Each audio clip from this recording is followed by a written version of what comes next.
Então, se você pudesse colocar sobre suspense, capítulo 6, vamos meditar de Oséias, né? Capítulo 6, do verso 1 em diante.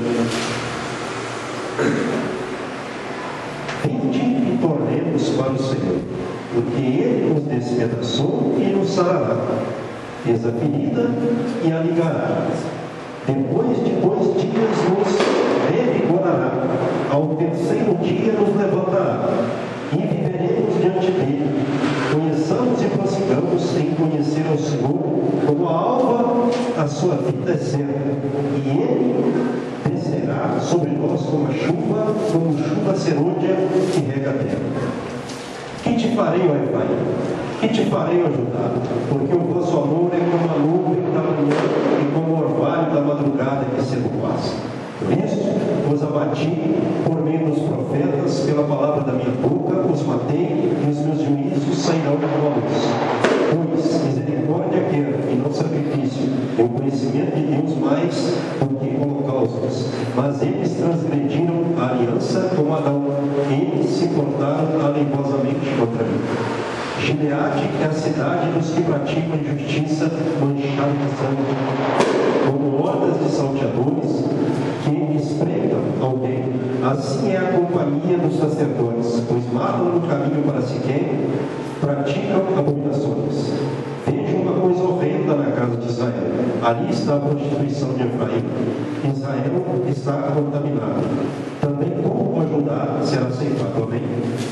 Eu pedi ao nosso irmão Gelson, por favor, dá uma chatinha no ventilador, fazendo favor. Podemos sentar aqui, cara? Ele faz barulho, ele faz barulho demais. Ele já deu uma refrescadinha, né? Irmãos, vamos lá. Olha só, antes do capítulo 6, tem um versículo que está ligado ao capítulo 6, o último do capítulo 5, para vocês entenderem melhor. Deus falando assim, ó: irei e voltarei para o meu lugar, até que se conheçam culpados e busquem a minha face. Estando eles angustiados, cedo me buscarão, dizendo. Aí é o que eu li, nós aqui, né? Acompanhamos, né? Eu li, vocês acompanharam. Vinde e tornemos para o Senhor, porque Ele nos despedaçou e nos sarará, fez a ferida e a ligará. Então Deus faz isso. Faz quando o povo se volta para Ele. Porque aqui o Senhor disse no verso 15: irei e voltarei para o meu lugar, até que se reconheçam culpados e busquem a minha face. Estando eles sendo angustiados, né? Sendo me buscarão, dizendo. Aí o povo iria dizer o quê? Vinde e tornemos para o Senhor, porque Ele nos despedaçou e nos sarará, fez a ferida e a ligará. E ainda fala no verso 2, ó: depois de 2 dias nos revigorará, ao terceiro dia nos levantará, e viremos e viveremos, melhor dizer, diante dele. Quer dizer, uma palavra bonita, voltar para Deus. Mas Deus disse que iria voltar para o seu lugar, e o povo iria reconhecer a culpa e iria buscá-lo. Na angústia do povo, o povo iria buscar a Deus. Só que essa palavra aqui do verso 1 ao 3, e ainda no verso 13 está assim, esse versículo é muito usado em seminário, em algumas bíblias, né? Porque normalmente quando eles fazem bíblias de estudo, eles colocam um versículo, né? Então esse versículo aqui, parece que eu tenho até uma lá em casa, um livro, uma bíblia ou mais, com esse versículo. Ele é usado em seminário, em livros, em bíblias, né? Porque ele é uma realidade. No verso 3, ó: conheçamos e prossigamos em conhecer o Senhor. Como a alva, a sua vida é certa, e Ele descerá sobre nós como a chuva serôdia que rega a terra. Muito linda essa mensagem. Isso é verdade. Nós temos que conhecer e prosseguir em conhecer a Deus. Isso é verdade. Adianta conhecer a Deus num momento só, naquele momento que a gente recebe a revelação, que a gente recebe a alegria, né? Que a gente está impactado, né? Quando a gente é evangelizado, certo? Ou até mesmo como no caso do povo de Israel, que estava afastado de Deus e depois sentiria a necessidade de voltar para Deus, tanto no caso de conversão como no caso de reconciliação com Deus, como era o caso aqui de reconciliação. Porém, muito linda essa mensagem, mas existe aí um porém. Qual, pastor? Versículo 4 vai responder, ó: que te farei, Deus falando, ó Efraim. Efraim aqui é um nome para Israel, reino do norte, para o qual o profeta Oséias pregou principalmente, né? Que te farei com Judá? Judá, referindo-se ao reino do sul, né? Porque o vosso amor é como a nuvem da manhã e como o orvalho da madrugada que cedo passa. Então tudo isso que eles falaram era uma coisa passageira, irmãos, não era do coração. Esse era o problema, não é? Palavras bonitas que eles iriam falar, como o Senhor disse aqui, e é o que o povo iria falar, e é o que o povo iria sentir, e o povo sentiu. Só que esse sentimento não era um sentimento real. E adianta nós amarmos a Deus por um momento, por uma emoção? Não. Como o irmão bem disse aqui, parece que o irmão falou isso, não sei, eu mesmo falei, né? É como quando um time do coração ganha, a pessoa sente aquela emoção, mas depois acaba.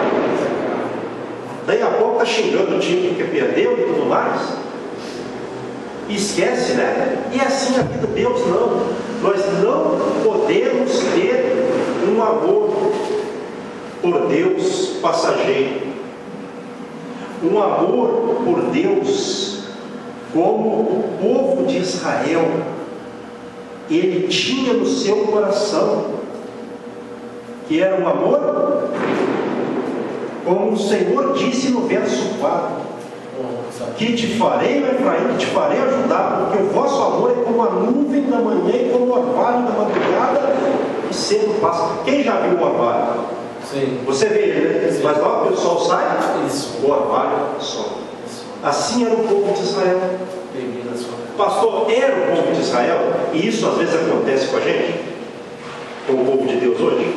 É lógico que acontece, porque nós temos uma tendência, vocês sabem qual? Irmão Gilson, você que está aí já antenado no radar aí, 11 de Oséias, verso 7.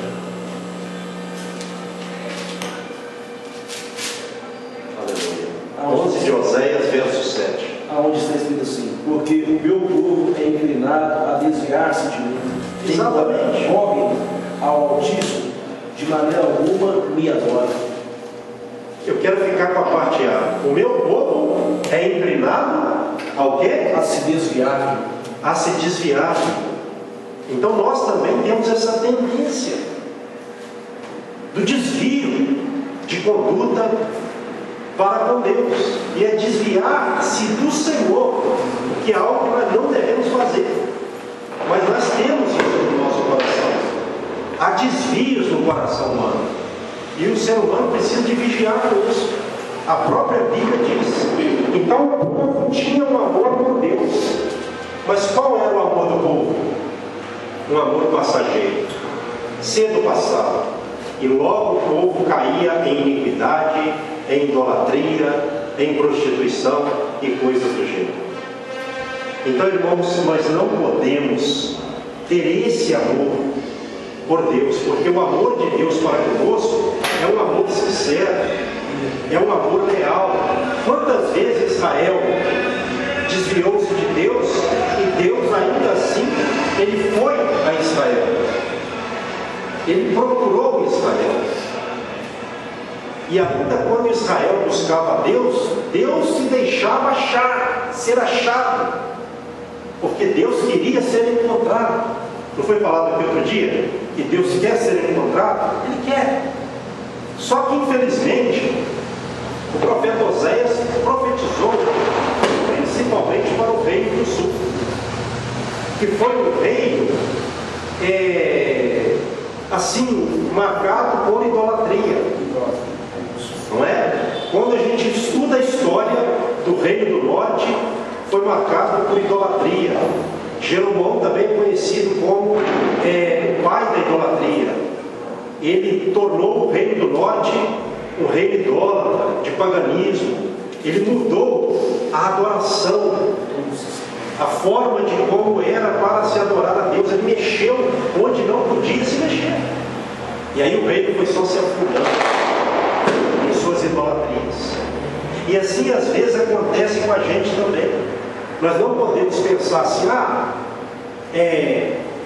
quando nós fizermos algo para Deus ou contra Deus, nós não podemos pensar assim. Não, nós vamos voltar e vai tudo ficar bem e Deus vai nos sarar em pouco tempo. Como foi dito aqui, olha só que expressão no verso 2 de Oséias 6. Depois de 2 dias nos revigorará. Ao terceiro dia nos levantará e viveremos diante dele. Quer dizer, mas isso não era de coração. Eles queriam algo, os israelitas, superficial. E é o que Deus condena, porque Deus não quer um relacionamento superficial. Ele quer um relacionamento fundamental, íntimo do coração. Porque Deus nos ama de coração. Amém. Não é? Então nós temos que amar a Deus de coração. Nós não podemos deixar as idolatrias do presente século, os paganismos, as seduções do mundo, né? Os feitiços do diabo que seduzem as pessoas. Nós não podemos deixar essas coisas nos atingir. Nós não podemos ser levados por essas coisas, porque essas coisas vêm, e elas vêm com tudo. Prova disso é principalmente o reino do norte, até mesmo o reino do sul, porque havia uma mensagem de juízo aqui, de julgamento de Deus para o reino do sul, que não escaparia também pela idolatria, iria mais tarde para Babilônia. Mas o povo de Deus foi marcado por quê? Por um amor superficial. Então Deus quer algo profundo, algo íntimo. Quantas vezes eu, você, nós, em momentos de alta tensão, nós buscamos a Deus, e Deus, por seu amor fiel, por esse amor, Ele nos respondeu.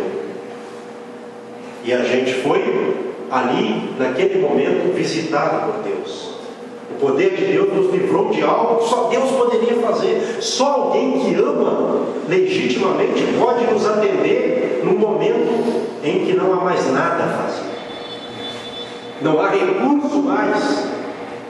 Às vezes a gente já tentou todos os recursos e não deu. Aí a gente clama a Deus. Deus ouve, Deus abençoa, porque Deus sabe o que está no coração da pessoa. Às vezes eu vejo o seu problema, você vê o meu e a gente percebe alguma coisa. Mas Deus, Ele sonda o coração. Que lindo, né? Deus, Ele vê o que está lá no coração. Ele vê a angústia do coração. E Deus, Ele quer que nós nos entreguemos a Ele. Ele quer que nós possamos dar o nosso coração a Ele. É o famoso filho meu, dai-me o teu coração. E esse dar o coração para Deus é dar a mente. Quando a pessoa dá a mente, ela dá tudo para Deus. Deus começa a comandar a mente dela. E ainda que ela falhe e pegue, porque o ser humano peca, ela volta porque ela está aprendendo, ou ela aprendeu a amar a Deus, ela foi tocada pelo amor leal de Deus, e ela pensa, não, eu não posso trair o meu Deus, eu não posso ter um amor por Deus momentâneo, eu tenho que ter um amor a ponto de que quando eu errar, eu pedir perdão a Deus e me voltar para Deus de todo o meu coração e continuar. Eu não posso me afastar de Deus e ficar. Caso eu me desvie um pouco de Deus, eu tenho que voltar o quanto antes, porque o meu Deus me ama de verdade. Ele é o meu Salvador. Ele é aquele que quando eu clamo, Ele me cura. Quando eu estou chorando, Ele me consola. Quando o diabo se levanta contra a minha vida, é Ele que me protege. Ele me dá vida, Ele restaura, Ele me ilumina para que eu possa louvar o nome dEle. Sabe como é que o nome de Deus é glorificado na vida da pessoa? Quando a pessoa ama a Deus, Deus é glorificado na sua vida, na minha vida. Deus é glorificado, as pessoas que glorificam a Deus. Então isso é uma forma também de glorificar a Deus, com certeza principal. Dar a Deus o coração, colocar tudo na mão de Deus e falar, Senhor, comanda a minha vida, dirija a minha vida para que eu não erre os meus passos e firme os meus passos no caminho como quem firma os seus passos numa rocha, porque o Senhor é a rocha da nossa salvação. Então, Israel tinha um amor passageiro, Deus. Há um problema aqui no verso 5. Por isso os abati, por meio dos profetas. Por isso, por causa desse amor passageiro, Deus abateu eles. Pela palavra da minha boca, o Senhor falando, os matei e os meus juízos sairão como a luz. O que Deus preparou para eles por causa desse amor não sincero? Pela boca dos profetas, Deus pronunciou o juízo e os executou. Os matou. Olha só que coisa terrível.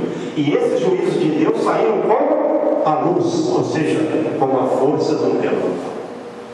Preste atenção, quando o nome de Deus está falando, seja o homem ou mulher, né? É Deus falando. Aquela palavra, ela pode se cumprir como um raio, rapidamente. Então, quando alguém de Deus está falando, seja quem for, homem, mulher, obreiro, pastor, irmão em Cristo, está sendo usado por Deus, nós temos que prestar ouvidos, porque Israel não prestou ouvidos, foi julgado. Houve morte, houve abatimento, houve juízo. Porque não deu ouvidos à voz de Deus, irmãos. É isso que acontece. Então, quando Deus está nos falando na palavra, é Deus nos falando. Ele disse, o Senhor, que pronunciou seus juízos pela boca dos profetas. Pela minha boca, porque quando o homem de Deus estava falando, era o próprio Deus falando. Que iria fazer o bem, se eles obedecessem, e o mal, se eles desobedecessem. E nesse caso, o povo não creu e por isso pereceu. Muitos morreram, não é? Versículo de número 6. Pois misericórdia quero e não sacrifício, e o conhecimento de Deus mais do que os holocaustos. Aqui está uma ênfase que nós devemos parar e prestar atenção na igreja. Então Deus quer o quê? Misericórdia e não sacrifício. O povo de Israel era muito ligado ao sacrifício, ao holocausto, né? Vou queimar o animal inteiramente dedicado ao Senhor hoje. Quer dizer, eles tinham aquilo como ápice da adoração. Ou seja, se eu fizer o meu sacrifício, a minha adoração está perfeita, está completa. Mas não era isso necessariamente que Deus queria, um animal morto. Deus queria que eles estivessem mortos para o pecado e vivos para Deus. Esse era o problema. Então Israel caiu muitas vezes, irmão Jesus, por causa disso. Preocupava em sacrificar e fazer holocaustos a Deus, porém não se preocupava em ter misericórdia e nem conhecer a Deus. Irmãos, alguém sem misericórdia pode servir a Deus? É uma característica de um servo de Deus. Misericórdia, amor, essas palavras são sinônimas. Tem como? É por isso que Jesus nos mandou o quê? Amar. Então Deus sempre quis isso. Era o Antigo Testamento, olho por olho, dente por dente, era lei, tudo bem. Mas Deus já queria o amor lá também. O povo é que não teve a capacidade de ver, além dos sacrifícios, o amor que Deus queria. Deus queria que eles fizessem os sacrifícios, mas por amor, mas não por outros sentimentos. O animal morria e o povo não se arrependia. Adiantava alguma coisa para Deus? O sacrifício chegava à presença de Deus? Era apenas um momento ali em que eles acostumaram com uma adoração no chão de mecânica, que não passava do teto, se é que assim eu posso dizer, do tabernáculo, do templo. Deus não recebia. E o povo cismava que Deus queria aquilo. Então nós temos que sacrificar e tudo mais. Porque o que estava no coração do povo era sacrifício e holocausto, mas não misericórdia e conhecimento de Deus. E conhecimento de Deus aqui é o quê? Nós falamos direto e reto isso. É temer a Deus, irmãos. Conhecer a Deus é temer. Então, se eu conheço a Deus, eu não posso agir de forma contrária. Não que eu sempre vou fazer o que Deus quer, não. Mas quando eu fizer algo, porventura, que Deus não quiser, se eu tenho o Espírito Santo hoje, como deveria ser para o povo de Israel, mesmo não tendo o Espírito Santo, mas tinha ali, né? O Senhor agia, o Espírito Santo agia nas pessoas, não estava dentro das pessoas, mas ele já influenciava. Então, o que eu tenho que fazer? Caso eu venha fazer algo que Deus não queira, eu tenho que me arrepender. Não é verdade? Então é isso. Deus quer uma adoração assim, uma vida assim. Isso era para o Antigo Testamento e é para o Novo Testamento.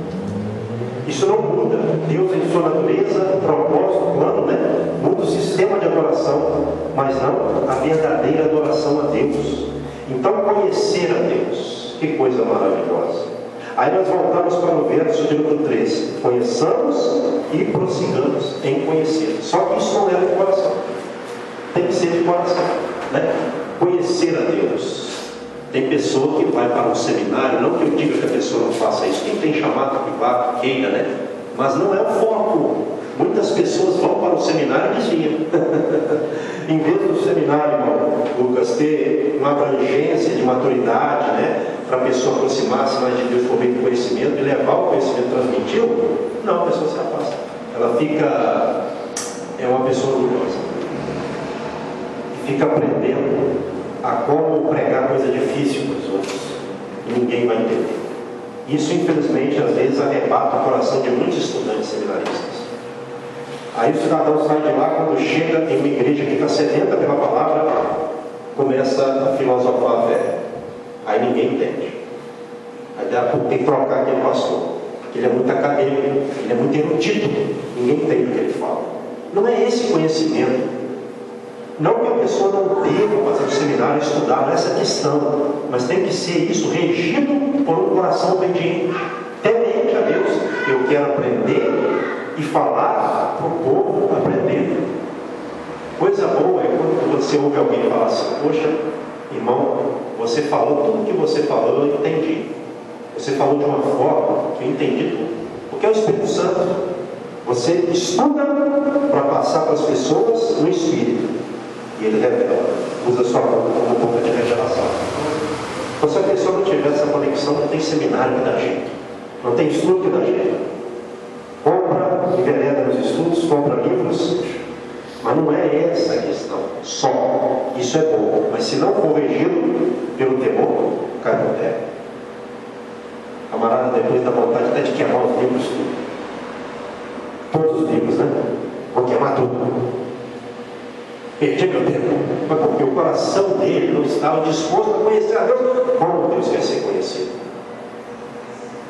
Então não é um conhecimento apenas literário, é um conhecimento espiritual. Estou lendo e Deus está falando no meu coração.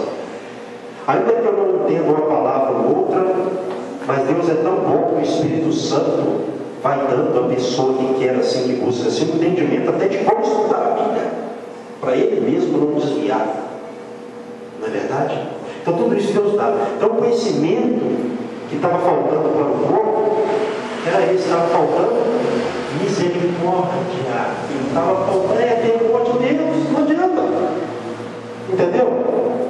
Então nós temos que ter esse conhecimento. Aprenda isso. Na maioria das vezes que a Bíblia fala sobre o conhecimento de Deus, que Deus quer ser conhecido, Ele quer que nós alcancemos, atinjamos esse conhecimento dele, é intimidade e relacionamento.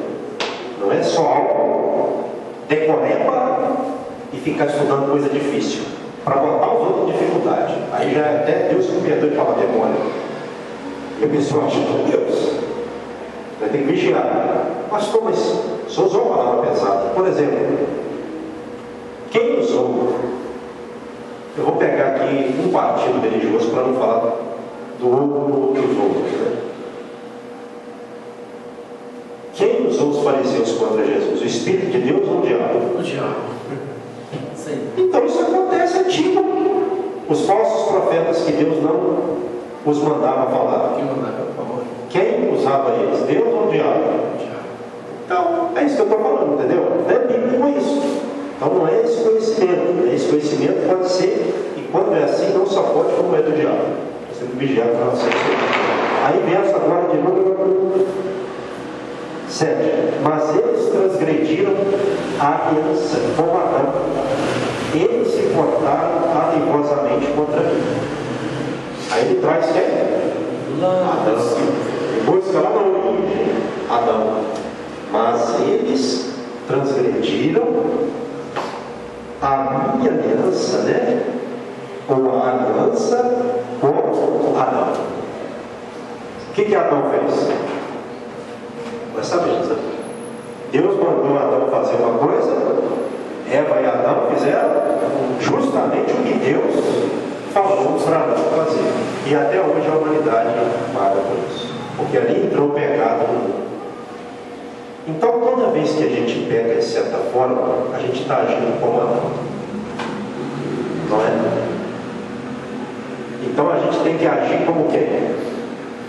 Como o segundo Adão. Quem é o segundo Adão na Bíblia? Jesus. Não é? O primeiro Adão caiu no pecado. O segundo Adão não pecou e venceu o pecado, o diabo e a morte já está perto de sua vida. Ele veio nos buscar para a vida eterna. Amém. Então, irmãos, que não façamos como Adão. Quantas vezes Deus tem nos falado, não só aqui na igreja, né? Deus usa pessoas, a gente está na casa da gente, liga o canal e tal. Deus tem nos falado, todas as vezes que Deus manda a gente ir para a direita, a gente vai para a esquerda, isso já é um sintoma de Adão. Não colocou Eva aqui não, mas com certeza ela está embutida. Não é? Então, irmãos, nós temos que, se Deus falou, não faça isso, é para não fazer. Pastor, às vezes a gente erra, mesmo que errando a gente erra, tudo bem, são contra. Não estou falando aqui de um perfeccionismo não. Mas quando erra, quem tem o Espírito, reconhece. E se nós permanecermos no erro, o que vai acontecer com a gente? O fim é próximo. Então, irmãos, nós temos que seguir os bons exemplos, não agirmos como Adão. Outra coisa importante aqui, ó, verso 8 e 9: Gileade é a cidade dos que praticam injustiça, manchada de sangue. Aí, verso 9: como hordas de salteadores que espreitam alguém. O que é horda de salteadores aqui? Bandos de salteadores. Então assim estavam os sacerdotes, irmãos. Ou irmãos, eles estavam como bando de salteadores. Eles estavam roubando. Olha só, eles eram salteadores, os sacerdotes, homens que eram para conduzir o povo a Deus. E uma coisa importante, duas cidades estão aqui, ó, no verso 8 e 9. A primeira é Gileade, a segunda é, verso 9, Siquém. Uma coisa importante, essas cidades eram cidades de quê? Já hoje que Impiedade, né? de impiedade, mas elas eram cidades também, de acordo com a história, com a própria Bíblia, de refúgio. Então, nas cidades onde deveria se achar refúgio, eles estavam fazendo o quê? Matando. Que coisa terrível, como Deus estava olhando isso. Até os sacerdotes estão roubando, estão enganando, estão, não é, como ladrões, assaltando. E hoje, será que tem isso? Salteadores. Será que tem pessoas roubando? Como havia gente roubando no sacerdócio de Israel? Será que tem hoje? Ou não?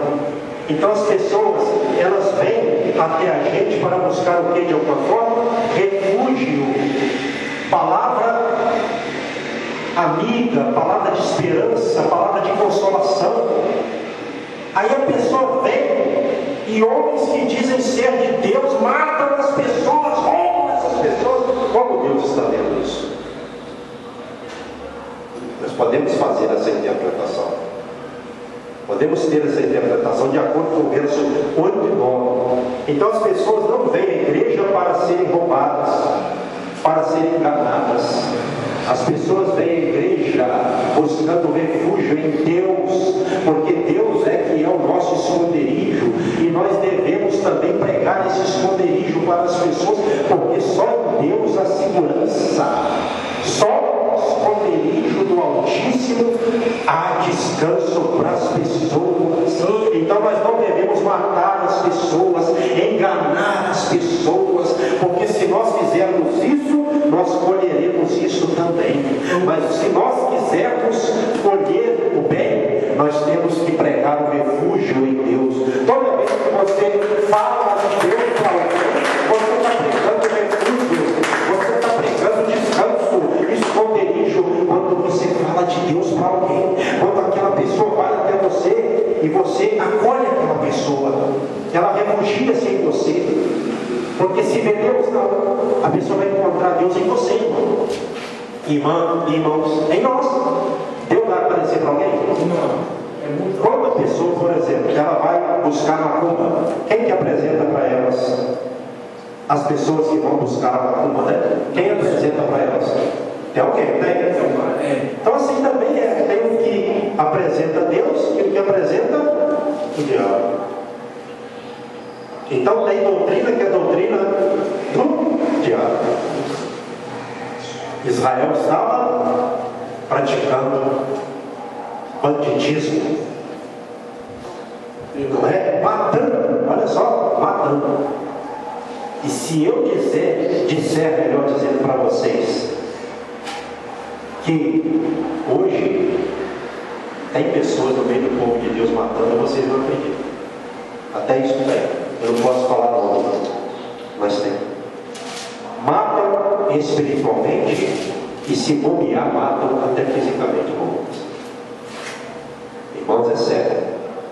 A religião é um meio para levar a Deus, mas se a gente não vigiar, pode acontecer coisa terrível. Versículo 11, último. Também tu, ó Judá, serás ceifado. Tem uma mensagem para você também, Reino do Sul. Você também será ceifado, castigado, por causa da idolatria, da desobediência a Deus. Não é? Então o que nós temos que fazer? Eu vou ler aqui e vou encerrar. Capítulo 7, acompanhe comigo, capítulo na sequência. Versículo 13, olha só.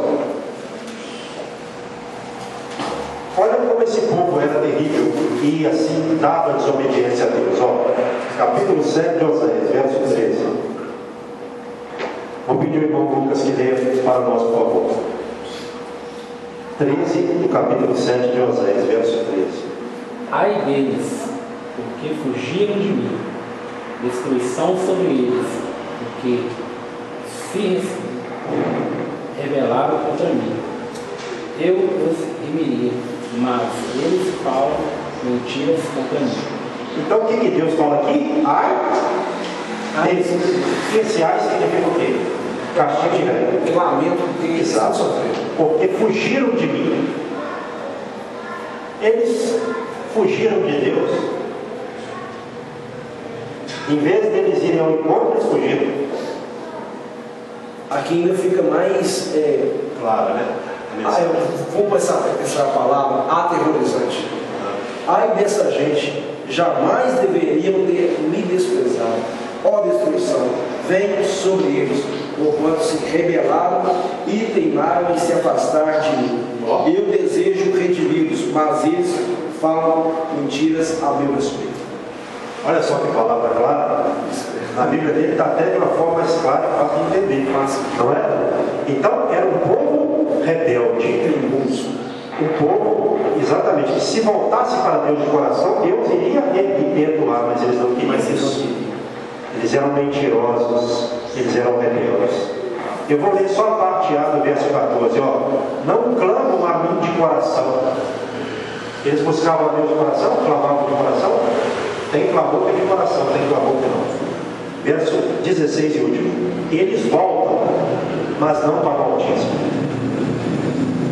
Eles se voltaram, mas não para Deus. Então para quem que eles se voltaram?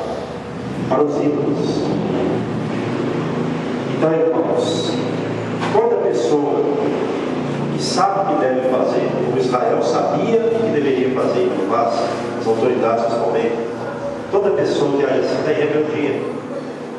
Se a gente ler a Bíblia, a gente vai ver que rebelar-se contra Deus, tem como eu me rebelar contra Deus aqui na igreja, se eu não vigiar, pela minha conduta. O que é uma rebelião contra Deus? Deus manda eu fazer uma coisa, eu vou e faço outra. Jonas, por exemplo. Exatamente, isso consiste em uma revolta. A Bíblia chama isso de revolta, de rebelião. Então, rebelião não é só a pessoa xingar, brigar, alguma coisa do tipo, ou cometer um pecado lá que é escandaloso. Tem muitas rebeliões e a gente tem que vigiar. Então, quando a gente errar, a gente tem que fazer o quê? A pessoa tem que se voltar para Deus. Então, conheça Deus. Volte-se para Deus quando você se afastar. Pastor, mas o fulano me falou isso. O Beltrano, Ciclano me falou aquilo.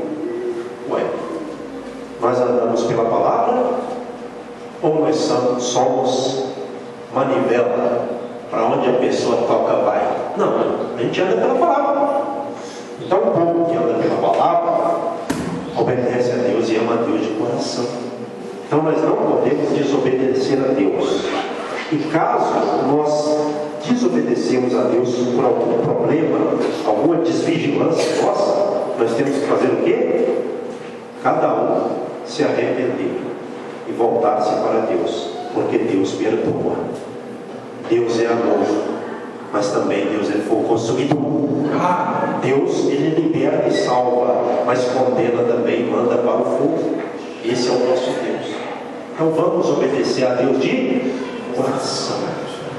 Entrega o teu caminho ao Senhor a cada dia. Não entrega somente. A pessoa não deve se entregar somente quando ela aceita Jesus. Ela deve se entregar a Deus todo dia. E todo dia nós temos o diabo nos tentando. Bom, Gelson, todo dia o diabo tem um pratinho para nós. Então conversão é um exercício diário. Se a gente não vigiar, a gente cai. Mas quando a gente vigia, Deus abençoa e nos dá a vitória. Você crê nisso? Amém. Vamos as palmas. Faça assim com a palma, Pai. A todos os presentes, ao Deus abençoe com teu amor, com a graça do Filho. E que o Senhor conceda a cada um domingo, meu Pai, no final do domingo, de ânimo, de encorajamento, de força pela palavra que nós ouvimos, meu Pai, e que fiquemos no espírito dessa mensagem, para que continuemos servindo ao Senhor, e não façamos como fez o povo de Israel à época do profeta Oséias. Assim, o Senhor nos abençoe. Em nome de Jesus, amém. E que as palmas do Deus, não vamos ter a paz de Cristo para irmãos que estão do seu lado, para nós terminarmos a comunhão. Irmãos, olha,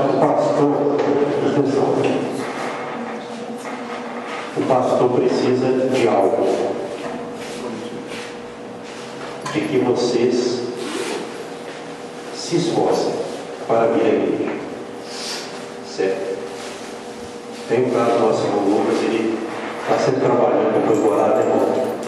Então tem sido difícil, mas ele sabe que no dia que também ele trabalhar, Deus abençoar você que está aqui com a gente. Nossa irmã Dulce tem vindo, né? Nossos irmãos Gelson e Jéssica também, que Deus abençoe, não parem, tá? Porque a igreja somos nós. Começa uma árvore e começa a dar semente. Então, nesse sentido, a semente aqui é cada um de nós. Nós somos a semeadura de Deus. Então, não deixe de vir à igreja.